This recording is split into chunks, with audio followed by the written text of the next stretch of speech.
Hello and welcome to Making Media Now, the Filmmakers Collaborative podcast. I'm your host, Michael Azevedo. My guest on this episode is Miles Spencer, the co-founder of an innovative AI startup called Reflecta. A few weeks back, Miles' team reached out to me to say that they've enjoyed listening to the conversations I've had with various types of storytellers, and how they especially liked how our conversations revealed the stories within the stories.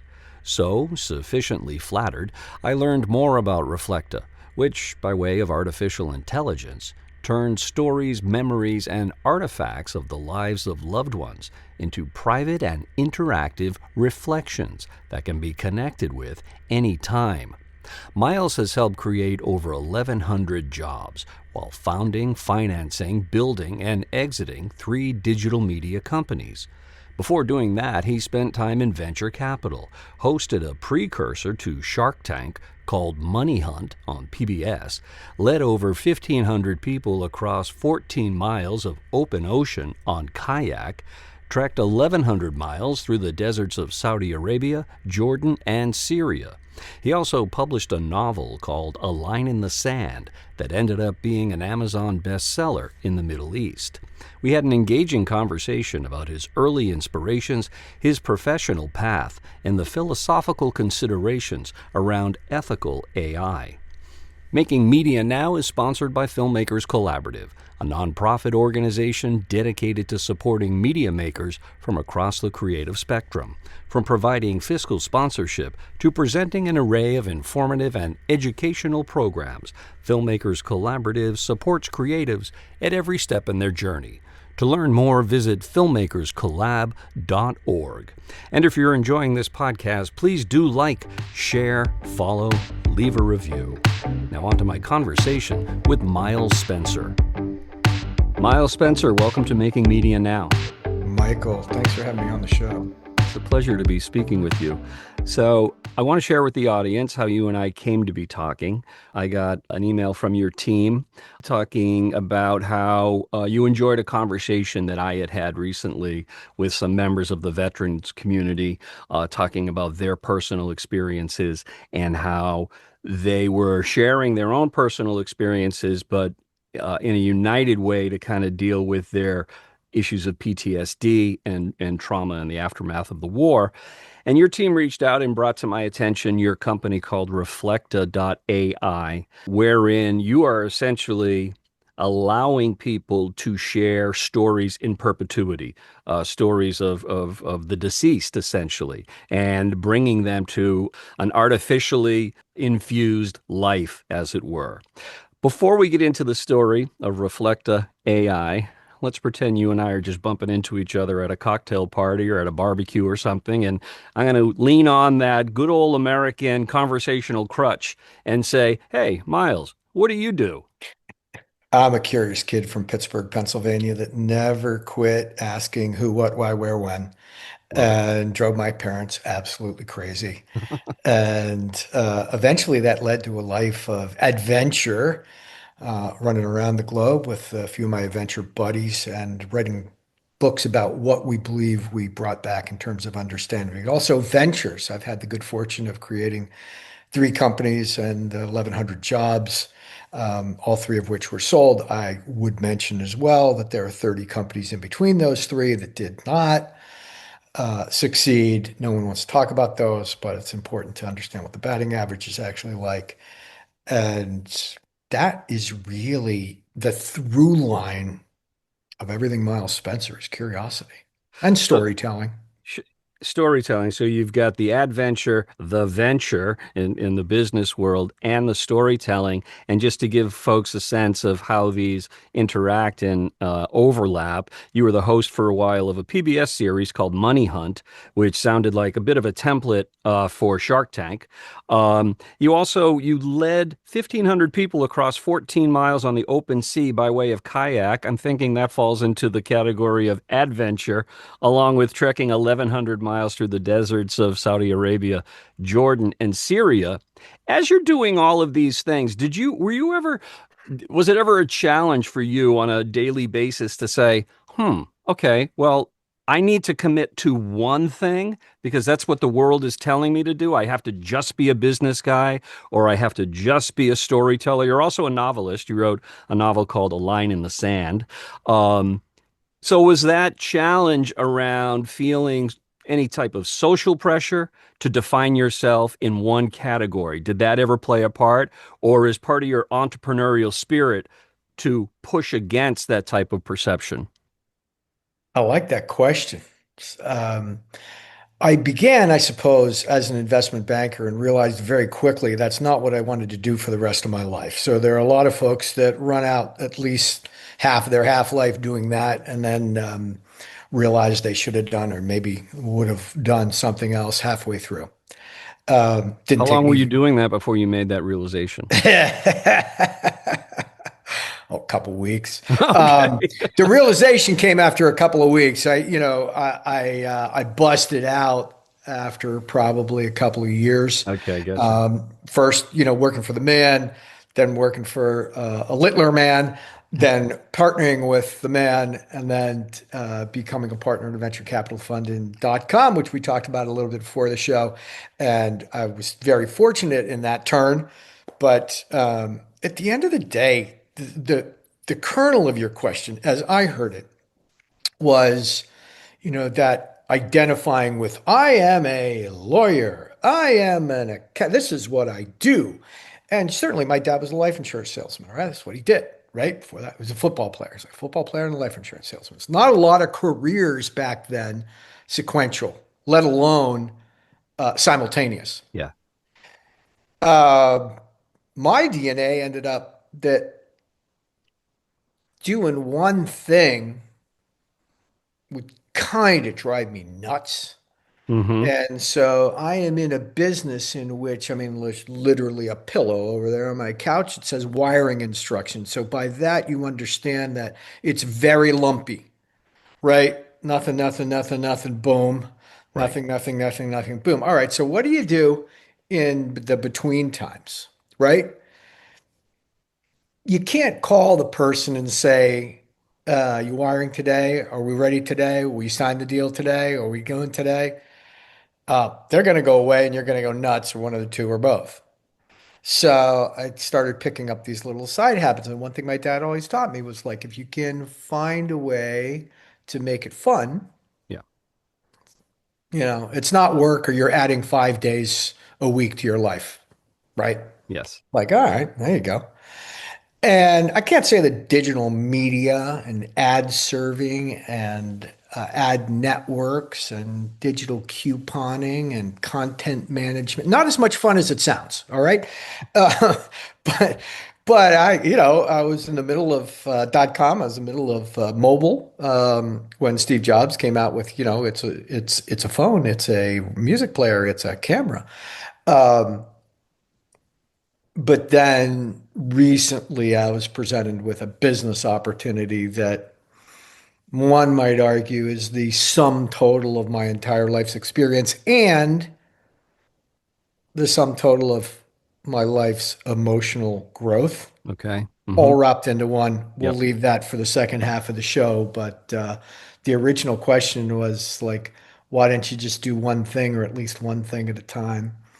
I don't think I can handle it, and I don't think my partners and customers and the rest could handle it either. So Yeah, so when you talk about that experience of kind of, having interest in multiple ventures, and there is that really undeniable period of the validity of an idea may not present itself immediately. How did you deal with the times in your life where essentially the offer was out in the world, right? And was the money going to flow toward that offer, and then were the consumers going to flow toward that offer? How did you keep sort of the devils of self-doubt at bay? I just welcome them in, give them a Hmm. seat. Let's play cards, Okay. right? Um, So that requires a certain internal confidence and strength, does it not? it does. I'll go with Stoic, which is probably a practice and a talent I learned later, too late in life. I had this vision of the way the world should work out and the way things should be, right? And the universe, as I call it, the higher power, whatever you want to put as a moniker on it, has disabused me of that notion several times, Hmm. right? And so I realized that we don't control nearly as much as we think. Hmm. And sometimes that self-doubt is really a product of expectations that are incorrect or overblown. Yeah, And so one of the secrets of happiness, and this is great for relationships, is like lower your expectations, sure. right? Yeah, I think there's a Buddhist saying that says expectations are the death of joy. Well said. I can't Hadn't take thought of credit. it. Yeah, yeah, but it's accurate. That's good. And when you Um, were entering these various ventures, were you seeing yourself as this is appealing to me because I'm a tech guy, this is appealing to me because I'm a business finance guy, or this is appealing to me because I'm an entrepreneur and I see an opportunity and I want to chase it? I would say that first of all, the curious kid loves to find problems out there in the marketplace that Yep. could be addressed, especially with technology, and made a little bit better. And so, pretty much every successful venture and many of the unsuccessful ones could be defined by something that was just nagging at me and nagging at many other users and consumers. Like, God, why can't someone do that better? Mm-hmm. Mm-hmm. Right. And what's interesting to your point about the tech guy, most of the devs I work with think that, like, I'm the gray-haired dude that knows where the money hangs out. That's not inaccurate. But the gray-haired dudes that know where the money hangs out, well, and have the money, um, they think I'm the tech guy. Okay. So you got them both fooled. I'm like a diplomat between the two. Yeah, Or it's said another way, I'm able to actually boil it down to the sweet liquor of storytelling absolutely. from the financial point of view or from the technology point of view in a way that everybody kind of says like, ah, you know, the Rosetta Stone. Now I understand everything that they were writing in the cartouches in the pyramids. Yeah, because what I'm hearing you say is that essentially you're tapping into kind of different facets of your communication skills, and you're gonna, you're going to leverage a little bit toward tech when you're talking to the tech guy, and toward finance when you're talking to the money guys, and yet make the story compelling in the way that it needs to be for each of those audiences. At the end of the day, it's a story. Stories inspire people to do amazing things, and Yep. I've often said, yeah, I don't know where this is not my story, but the best way to get a group of guys to build a boat, they're marooned on an island somewhere, is talk about the beauty of the island just over there. Exactly. Right? Yeah. There's food, there's a beautiful beach, Yeah. there may even be bikinis. Yeah. Now, how are we going to get there? And it's amazing what people do. It's a story. Yeah, yeah, incentive. Well, how are we incentivizing these people? So speaking of stories and story, it's not the only through line in your career, but it is a reoccurring one, whether you're hosting a television show or writing a novel, or certainly with Reflecta AI. When you think back to the initial stories in your life that grabbed you, whether through literature or through film or however, do you see a commonality amongst those stories? Were you attracted to a particular genre or a particular type of story wherein the hero displayed certain characteristics? Well, yeah, the hero's journey, right? There's always some mysterious thing to find, to discover. And sometimes, interestingly, you don't know what it is when you begin the journey. You Exactly. just have this sense that I must go there. Yeah. And interestingly enough, Sometimes the prize is just the understanding that you bring back, not a Yep. physical thing. Sure. And so I think curiosity is what spawns the adventure. And whether that's a venture or an adventure, it's curiosity that spawns it. And that curiosity has to be maintained throughout the adventure, right, in order to absorb these things. But often it's not like a gold nugget from Indiana Jones.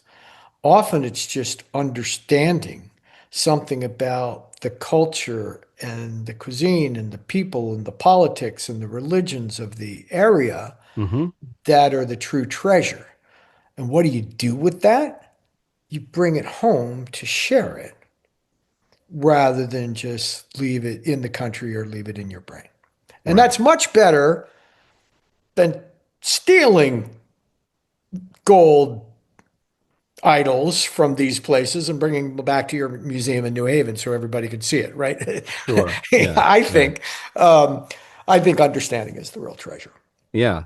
So also as somebody who has, started and sold many companies, I'm curious as to what you have seen around kind of like the evolution of employee profile. Like what you just described, at essence, is somebody who understands the intrinsic value of something that's sort of amorphous, whether it's experience or the riches of other cultures that are going to, benefit you, and then you, by extension, are going to benefit anyone you come in contact with. This, in the marketplace, many times people at least think they're looking for that square peg for a square hole.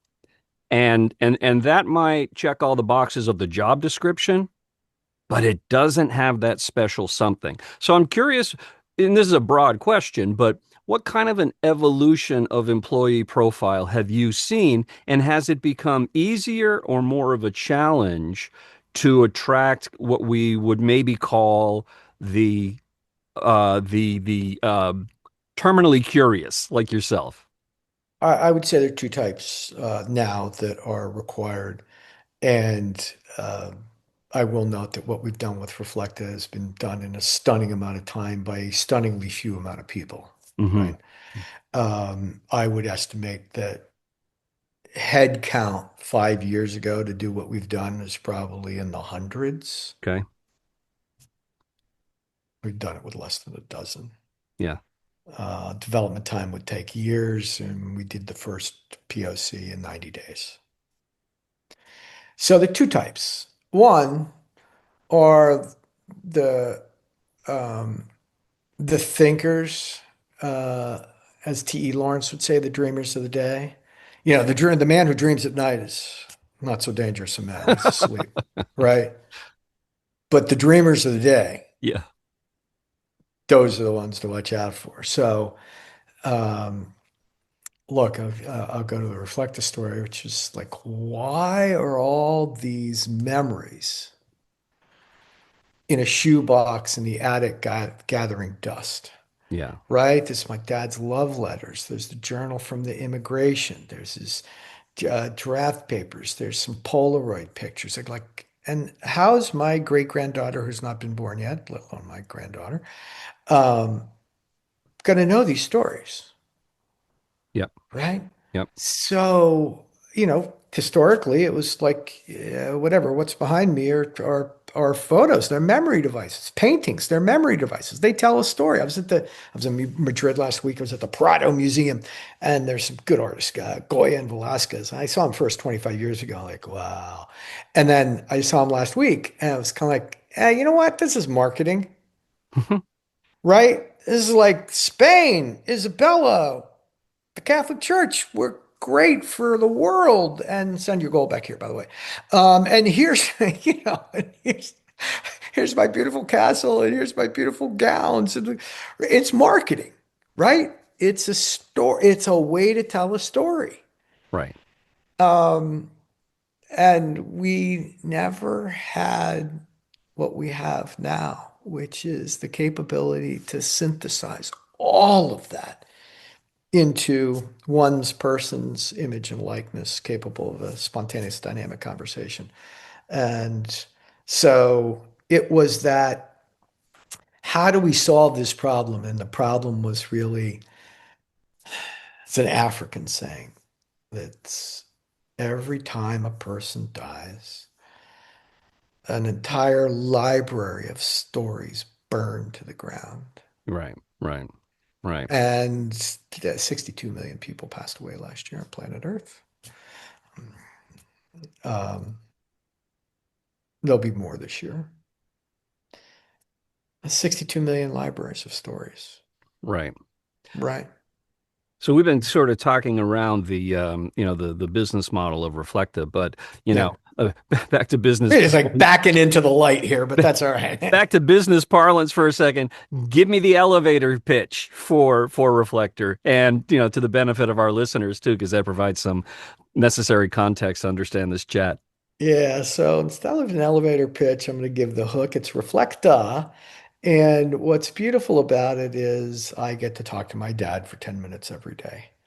Now, some people get to talk to their dad for 10 minutes every day, but the unique thing is my dad passed away 8 years ago. Yeah. But through the Reflecta platform, I load a few files, begin a conversation with our biographer, and within 20 minutes have a recognizable image and likeness of a loved one that I can have a spontaneous, dynamic conversation with anytime I like. Point in fact, my dad read a bedtime story to my daughter last night, his granddaughter, and then they talked about it, Rudyard Kipling, until she fell asleep. Okay. So tell me about these files that you're extracting from some archive that once belonged to your dad, and the nature of them, and then how they are expanded upon. All right. So most important thing to start with, it's default private family to family. So there's no outside information whatsoever. Doesn't scrape the web. There's no celebrity deep fakes. There's no hallucinations. His knowledge base is what you give him. Full stop. End of story. Second, it used to be last week that you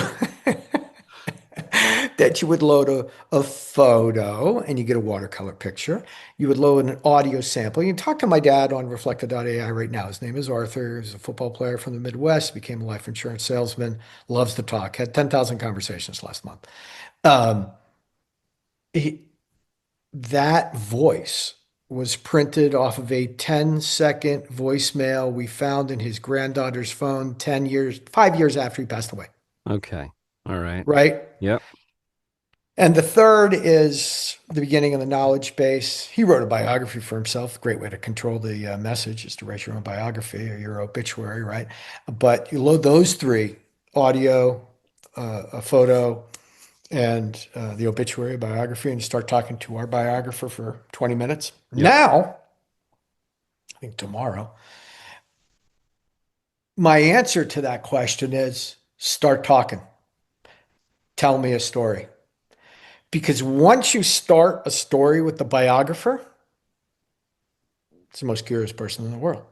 Oh, tell me about this is your dad you're talking about now, right? Yeah. His name? Sure. When was he born? Yeah. Where was he born? Got it. Who did he marry? Yeah.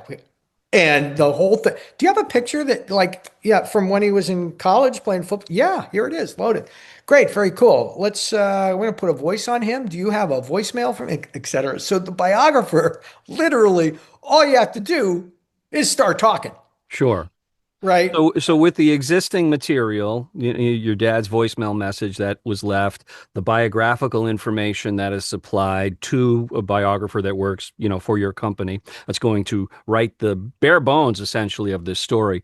When does your dad in his new form essentially begin to take on agency around how he tells his stories, and you just said he read a story to your daughter last night, so that's the voice of your dad getting out there into the world and finding that story and telling it. Am I understanding that correctly? Right. Let me tighten it up a little bit. So yes, that you phrase the biographer as if that was a human. Okay. Okay. And yeah, it was for the first 6 weeks. Okay. Yep. It's not anymore. Yeah. And it's a lot better than the humans were. Mm-hmm. Doesn't forget anything, doesn't duplicate anything, seamless, beautiful, great. It's our biographer, it's AI. Okay. One of the 6 patents that we have. And is this an LLM that's being used? It's an SLM. It's our So is the own. S small in this That instance? is that is that Okay. is correct. It's small in its core, but it queries 12 other foundational LLMs depending on what it wants to write, what it wants, does it need a voice here? Do we need a Hmm. picture here? Do we, et cetera, right? But I didn't all the realize there data, were that many LLMs. There are yeah, actually upwards of 12, huh? yeah, Yeah. yeah. So it all comes back to Reflecta. That's Yep. where it lives, right? Now, as you begin talking to the biographer, your score goes up, right? And so we're building Arthur again, right? We loaded a few things, scores 45. You got to get to 80 before you can text with Arthur. You got to get to 90 score before you can have a conversation with him, And what right? are those numbers reflective of? An awful lot of cross-referenced data that include biographical information, anthropology information, contextual information, personality information, etc. Mm-hmm. Right? Mm-hmm. Part of the magic Yep. is all of that, right? And so uh, that score goes up. And the reason we have people text first is the emotional load that comes with this. I'm one of the founders. First time I co-founder with Adam Drake. First time I talked to my dad by text, I was blown away. Mm-hmm. He knew the stories, he knew my nickname, he knew mom's name, he knew the children's name. These are all things that I had fed to him, Yep. but now he's never going to forget. Right. And I'd take my chin off the counter. I couldn't believe it. And then a few weeks later came the voice. And so I want to stop you there for a second. How are you receiving this? Are you receiving this as a facsimile of your dad? Are you receiving this as sort of a repository of your dad? Or does what you all are creating, does it begin to be received as its own unique entity? Well, it's important to note that we're not bringing back the dead. We're Hmm. not providing therapy. This is a connection to what I consider to be an image and likeness of my father. And his last words were like, hey, this body is temporal. Yeah. Guess what? Mine is too, and so is yours. Anyone that's listening, probably, I got news for you. All of us, okay? The body is temporal, the spirit is eternal. And my father's last words to me were, when you can reconnect with my spirit and soul, you'll have me forever. Now, that Mm. was 8 years ago. The technology didn't exist. I really believe today, my mom and my dad, I mean, my mom walked my sister through on Thanksgiving. She forgot the recipe for elderberry pie. That's a disaster in the Spencer family. And we fired up mom on the iPad, and she walked my sister through how to make the crust properly and how to make the elderberry filling properly for an elderberry pie. And we had an elderberry pie for Thanksgiving, and my mom saved the day. She passed away 25 years ago. Okay. All right. Okay. Okay. So So, you okay, so hang so on. they're All reflections, right. ergo the name, and that's got a Yes. backstory as well because it has a K.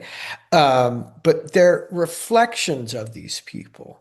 And we're able to reconnect with their spirit and soul. And what's important there is the storytelling, which is the backbone of it all, becomes intergenerational, Yes. Yeah. right? In a way in which, look, whatever's up there in the attic gathering dust or sitting on the coffee table, never to be opened by any kid under 12 years old, by the way, or 62 years old, by the way. Yeah.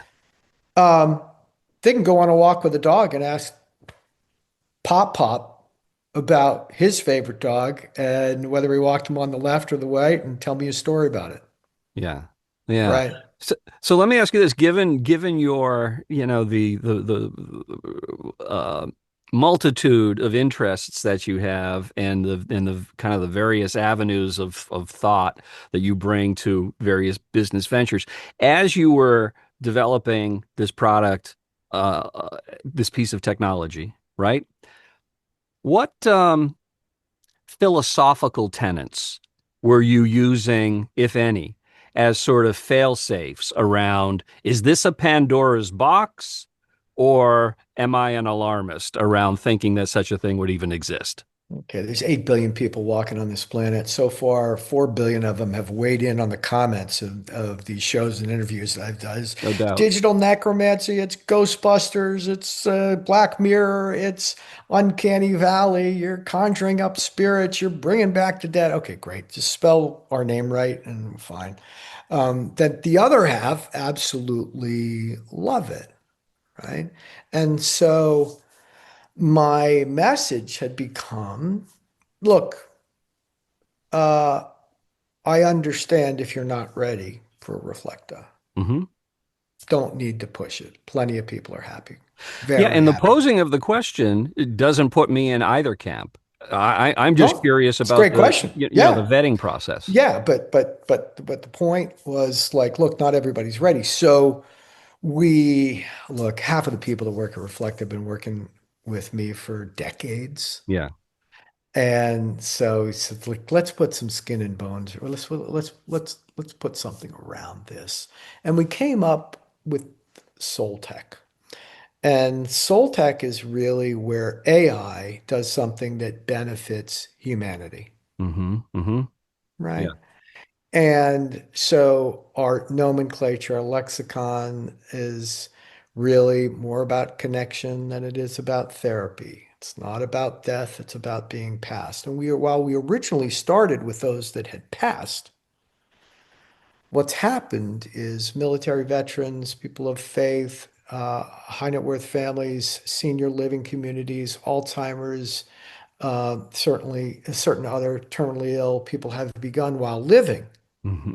putting their story on the platform. Why? Yeah. Intergenerational storytelling. Right. They Right. don't want to lose it. They don't want the library to burn. Yeah.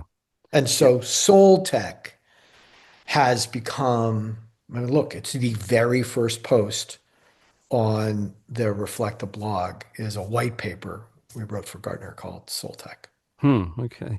Yeah, what's interesting is you guys are sort of like pioneers right now, right? In a new space. And if you look back at the introduction of any paradigm shifting technology, whether it was photography or, Edison with the phonograph, people were freaked out. What is this? What is this image thing? That is it you've conjured ghosts. And then if you match a voice to that, it was greeted in a very similar way. And yet you're emotionally intelligent enough to know that, well, we can't just dismiss that. We have to understand, the human drivers behind those apprehensions. And yet, when you talk about this intergenerational opportunity to not just share stories, but to essentially create a legacy through through the stories that people are sharing, perhaps with folks they've never even met, if it's in the case of a grandchild or a great grandchild. Mm, mm. Yeah, it's truly it's humbling to deliver a technology like this to Hmm. humanity. Yep. And with that comes the fact that not everybody in humanity is ready for it. At first, like for about 2 days, I would try to convince, oh no, it's good, you'll get over it, etc. Now I don't like it's fine. If you're not ready, we'll be here when you are. Yeah. Yeah. So we mentioned the name several times, Reflecta.ai. And as someone who's been part of a lot of branding exercises to come up with names for products, I'm curious as to how did you arrive at that name and even the spelling of that name, because it's Oh, Reflekta.ai. sweet irony of domain name exercises and branding. So, um, look, this all came together in a flash less than a year ago, right? Really? All right, Wow. all right. This is 9 months old. Okay. I mean, 9 months from like me and Adam sitting together saying like, all right, enough of the shoebox. It's time. I think that's an official gestation period. You're right. And so it's like, all right, we need a name just to like put out there. It's like, Dead Me. That was the first one. Um, That didn't get the traction you wanted? it didn't make it. It didn't make it to sundown. I am Right? shocked. I won't even say the name of the guy that threw that one in there. But like, okay, great, Dead Me, yeah. It became Eterna Me. Slightly better, like eternal, and you get an intergenerational. Like, okay, but to like a dash and what? Yeah, okay, look, in 110 days at AI4, we have a solo talk, and we're launching this, right? So in like 90 days, we need to figure out what this is actually called. And so like 89th day, and like at night, and I'm Googling away, and I misspelled how glimmer, glimpse, shimmer, shine, reflection, misspelled reflection with a There you K. go. Yeah. And it actually turned out to be a camera, old school. Yeah, kind of look down like that and take a right. Manufactured in East Germany from 1949 to 1951, and then kaput. It was gone. It exists. I bought one on eBay. Okay. Well, okay. So now we have a Reflecta camera. This is pretty good. Now, sometimes you just need that, like, even though something comes to you in like an epiphany, right? You still need the extra help. So I'm walking in Soho, New York City with my son after lunch, and I see this guy set up on the sidewalk. Very cool, very smooth. And he's taking people's pictures, but only one at a time with a medium format camera. And he's getting like $50 a frame from people on the street. Mm-hmm. I'm like, man, I'm like, good hustle there. Tell me about your cameras. It goes through all the different cameras. Like, tell me what you're doing here. How do you get $50 for one frame, one shot only? He said, well, it's an image and likeness of their spirit and soul, which will last forever. Do you have a Reflecta camera? And he goes, yeah, right here. Yeah. It's like, that was it. So those both happened within 24 hours, and we looked, and there is like a Japanese manga doll from 10 years ago on YouTube called Reflecta. We're not that, but Reflecta AI just kind of dominates. You could find us, and since then we've made hay with the brand. But at the end of the day, I love the fact that it's an image and likeness. It's a reflection. We're Yes. not bringing back people. Right. We're bringing back a reflection of them, and that's what you connect with. And if folks want to check out the website and kind of kick the tires on how Reflecta AI works, where do we send them? Reflecta with a K.ai. Please go talk to Virginia, my co-founder's grandmother, ballerina, with the Ballet de Monte Carlo de Rus, or Rus de Monte Carlo. Wonderful stories. And my dad, for the comic relief, he loves Buddy Hackett jokes. And you can ask him about this interview, you can ask him about me, you can ask him about whatever. That'll really give you a look at what it's like to have a reflection Sure. out there. Yeah. And then after that, you're kind of off to the races. It's fascinating. It's fascinating. And I would love to follow up with you, in 60, 90 days to get a sense of what kind of questions are you getting that you all had anticipated and perhaps didn't anticipate, and also uses. Miles Spencer, Reflecta AI. Thanks for your story and thanks for your time. I enjoyed this chat. Michael, total blast. Thank you.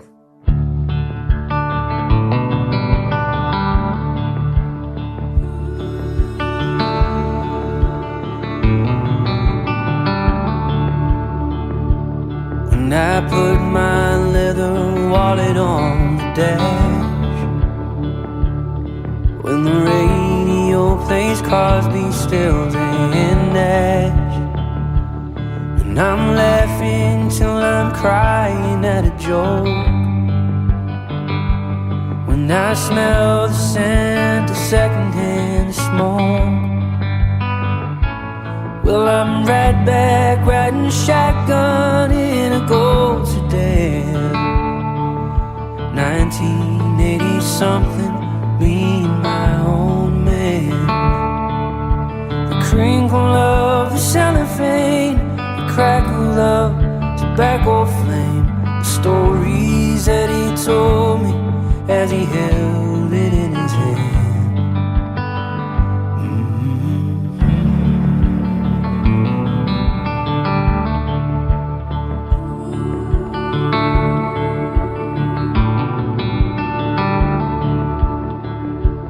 We met up in New York City yesterday. We had 7 years of things we had to say. He had 7 years of silence on his face that I tried 70 times 7 to erase. We stepped out onto the street to change the scene. Then he pulled a pack of spirits from his jeans. I said, what happened to your good old Marlboro lights? He just cracked a smile, and I went right back riding shotgun in a gold sedan. 1980 something, me and my old man. The crinkle of the cellophane, the crackle of tobacco flame, the stories that he told me as he held it in his hand.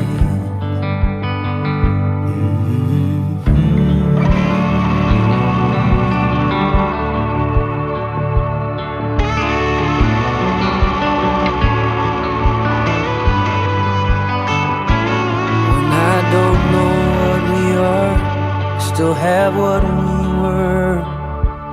Hell, I might just light one up tonight and let it burn,